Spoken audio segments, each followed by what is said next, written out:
आई हुई सी लग रही हो, सब ठीक तो है ना?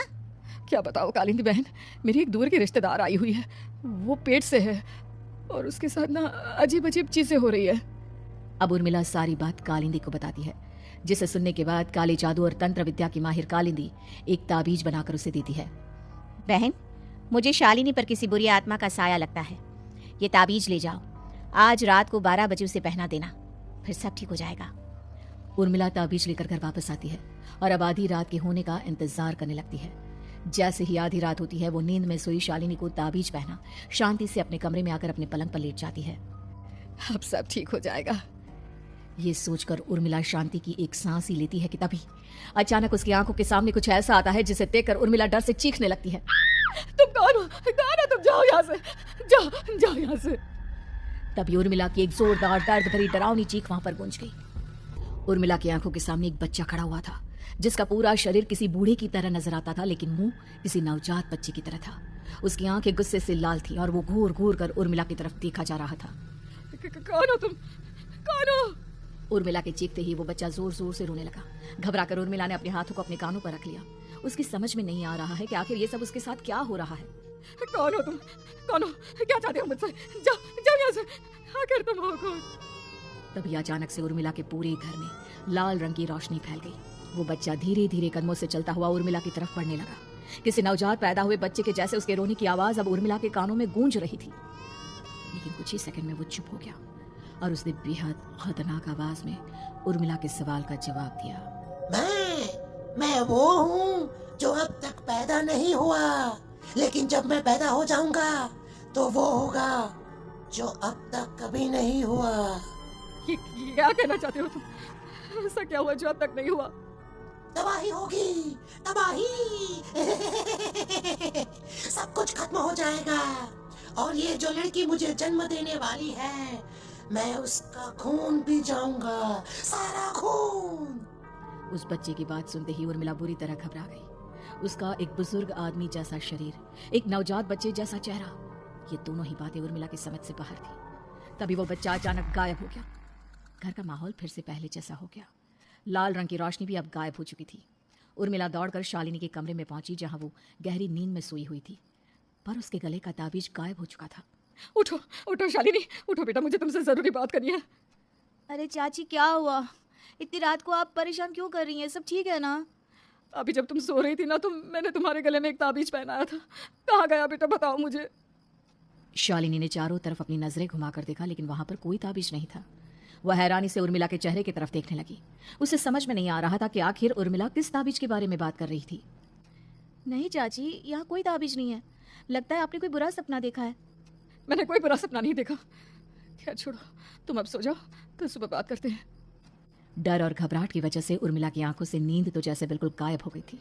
अगली सुबह उर्मिला बिना कोई देर किए गांव के बाहर एक छोटी सी झोपड़ी में रहने वाले बूढ़े पंडित के पास पहुंची। पंडित जी, मेरी मदद कीजिए। अरे आओ आओ उर्मिला, क्या हुआ? सब ठीक तो है ना? क्या बताओ पंडित जी, बहुत बड़ी मुसीबत है। मेरी दूर की एक रिश्तेदार लड़की पेट से है और उसके साथ बहुत डरावनी चीजें हो रही है। कल रात को तो एक अजीब सा दिखने वाला बच्चा मेरी आंखों के सामने आकर खड़ा हो गया था। ये तुम क्या कह रही हो? मुझे साफ साफ बताओ कि आखिर तुमने क्या देखा? उर्मिला ने अपने साथ हुई बीती रात की पूरी घटना पंडित जी को बताई, जिसे सुन पंडित जी के माथे पर चिंता की लकीरें उभर आई। अनर्थ होने वाला है, अनर्थ। बरसों पहले भी उस हैवान ने एक लड़की के पेट से जन्म लिया था और उसके बाद उस शहर को पूरी तरह से तबाह कर दिया। कैसी विपदा पंडित जी, कैसी बात कर रहे हैं आप? बताइए मुझे, और इसका उपाय क्या है? इसका उपाय तो है, लेकिन बहुत कठिन है। हो सकता है कि उस उपाय को करने के दौरान तुम्हारी जान भी चली जाए। मुझे मेरी जान की कोई परवाह नहीं, पर आप जिस तबाही के बारे में बात कर रहे हैं, बस वो नहीं होनी चाहिए। लाखों लोगों की जान बचाने के लिए मैं कुछ भी करूंगी। तो ठीक है, मेरी बात ध्यान से सुनो। बरसों पहले एक भयानक तांत्रिक ने अपनी तंत्र क्रिया के जरिए एक मासूम लड़की के साथ रिश्ता बनाकर उसके पेट से जन्म लिया था। इस तरह से वो अपने जैसे लोगों की संख्या इस दुनिया में बढ़ाना चाहता था। आपके कहने का मतलब है कि शालिनी के पेट से भी उस शैतान को जन्म लेना है, इसलिए उसने उसके साथ ये सब किया है? ठीक पहचाना तुमने। अब मैं तुम्हें एक ऐसा सिंदूर दूंगा जिसे तुम्हें ले जाकर उस लड़की के पेट पर लगाना होगा। क्या ऐसा करने से सब कुछ ठीक हो जाएगा? नहीं उर्मिला, ये सब इतना आसान नहीं।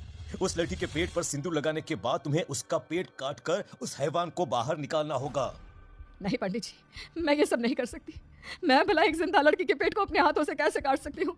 अगर तुमने ऐसा नहीं किया तो कुछ ही दिनों में वो हैवान उस लड़की के शरीर से जन्म लेगा और उसके शरीर के सारे खून को पीकर अपनी ताकत को बढ़ाएगा। उसके बाद वो धीरे धीरे इस पूरे शहर को तबाह कर देगा।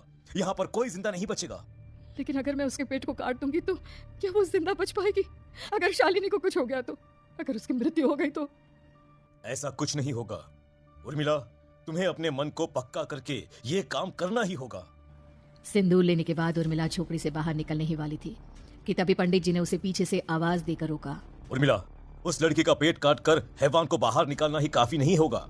तुम्हें ध्यान रखना होगा कि ये सब करते हुए उस बच्चे का जो आधा बूढ़े का शरीर है उस पर सिंदूर की एक बूंद भी ना लगने पाए, क्योंकि अगर ऐसा हुआ तो वो तुम्हें और बाकी सबको कच्चा खा जाएगा। पंडित जी की बात सुन उर्मिला की आंखें फटी रह गई और उसके शरीर में डर की लहर दौड़ गई। फिर भी उसने हिम्मत की। ठीक है पंडित जी, मैं पूरी कोशिश करूंगी कि मैं उस हैवान को वहीं के वहीं खत्म कर पाऊं। इसके बाद उर्मिला तेज कदमों के साथ घर वापस आती है। दिन बीतता है, रात का अंधेरा छाने लगता है। शालिनी खाना खाकर सोने चली जाती है और उर्मिला लगातार उसके गहरी नींद में सो जाने का इंतजार करने लगती है। जिसके बाद उर्मिला दबे कदमों से शालिनी के कमरे में पहुंच गई। मुझे ये करना ही होगा। अब उर्मिला ने धीरे धीरे शालिनी के पीठ पर पंडित जी का दिया सिंदूर लगाना शुरू किया। उर्मिला के हाथ बुरी तरह से कांप रहे थे। उसके एक हाथ में चाकू था जिससे वो पेट काटने वाली थी। उर्मिला ने एक नजर शालिनी के चेहरे की तरफ देखा और फिर डरते हुए उसके पेट पर चाकू चलाना शुरू किया। कमाल है, मैं इसका पेट काट रही हूँ और ये आराम से सो रही है। इसे दर्द नहीं हो रहा क्या? तभी अचानक उर्मिला के कानों में बच्चे की रोने की आवाज सुनाई देने लगी। उसने घबराकर चारों तरफ देखा पर वहां पर कोई नहीं था। बस रोने की आवाज लगातार आ रही थी। उर्मिला बिना रुके लगातार शालिनी के पेट को काटती रही। उसे इस बात का भी ध्यान रखना था कि सिंदूर बच्चे के बूढ़े आदमी वाली शरीर के हिस्से पर ना लगे। कुछ ही देर में वो हैवानी बच्चा उर्मिला के हाथों में था। उसने बड़ी ही सावधानी से उस बच्चे को बाहर निकाला और पंडित जी के कहे अनुसार उसे घर से दूर जलाने के लिए ले गई। और तभी उसके सामने वही बूढ़े शरीर और बच्चे के चेहरे वाला बच्चा आ गया। अपनी गोद में और सामने भी बच्चे को देखकर उर्मिला हैरान रह गई। मुझे मारोगी? मुझे इतनी हिम्मत कैसे आ गई तुम्हारी? तुम पैदा नहीं हुए हो और मुझे पता है जब तक तुम्हारा जन्म नहीं हो जाता तो मुझे कुछ नहीं कर सकते। इतना बोलते ही उर्मिला तुरंत उस बच्चे को घास के ढेर पर फेंककर उसमें आग लगा देती है। जिसके तुरंत बाद वो बूढ़े आदमी के शरीर और बच्चे के चेहरे वाला अजीब तांत्रिक का भूत भी वहां से गायब हो जाता है। कुछ देर बाद उर्मिला घर पहुंचती है तो वो ये देखकर हैरान रह जाती है कि शालिनी का पेट अपने आप जुड़ चुका था। शुक्र है भगवान का और उन पंडित जी का, अब सब ठीक हो जाएगा। सुबह शालिनी सोकर उठती है तो अपना पेट देख पूरी तरह घबरा जाती है। चाची, चाची ये सब क्या हो गया? मेरा पेट अचानक कम कैसे हो गया? मेरा बच्चा कहाँ गया चाची? बेटी, वो बच्चा नहीं एक खतरनाक तांत्रिक था जो तुम्हारी कोख से जन्म लेकर सबको मार देना चाहता था। वो पैदा होते ही तुम्हारी जान भी ले लेता, इसलिए मैंने पंडित जी के बताए उपाय से उसका खात्मा कर दिया है। अब सब ठीक है। शालिनी को उर्मिला की बात समझ में नहीं आती। जिसके बाद शालिनी को पूरी बात उर्मिला आराम से समझाती है। अब वो दोनों ही भगवान का शुक्र अदा करते